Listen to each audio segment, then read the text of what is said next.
ওইখানেই ছিল আমার বাড়ি, 3 বিঘা জমি, আজ সব নদীর ভেতর। সানন্দবাড়ি পশ্চিম পাড়া, বাহির পশ্চিম পাড়া, মন্ডল পাড়া, চুনালি পাড়া, এক এক করে সব গেল।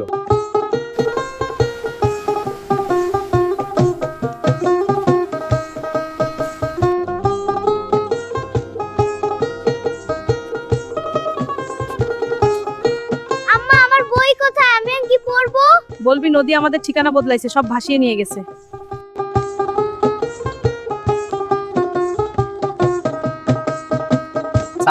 চেয়ারম্যান সাহেব, খোলাবাড়ি, খানকাপাড়া, মন্ডলপাড়া, চিথুলিয়া, সিলিমপুর পাড়া, মোল্লাচর যে বাড়ি সবই নদীতে গেছে।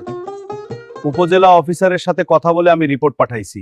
রিপোর্টে কি আমাদের কান্না তারা শুনতে পারে? হায় রে নদী, তুই আমাকে বাবা, এই নদী কি আমাদের শত্রু? নদী শত্রু না মা, নদী তো নদীর কাজই করে। আমগো যারা দায়িত্বে তারা যদি কাজ করতো, দায়িত্ববানরা যদি ঠিক মতো কাজ করতো তাহলে আমগো এই দুর্দশা হতো না। এই গল্প কোনো এক গ্রামের না, সানন্দবাড়ির পশ্চিম পাড়া থেকে গাইবান্ধা সীমানা অনেক গ্রাম সবাই একই প্রশ্ন করে, আমরা কি এই দেশের মানুষ না? নদী ভাঙে কিন্তু অবহেলা ভাঙে তার চেয়েও বেশি।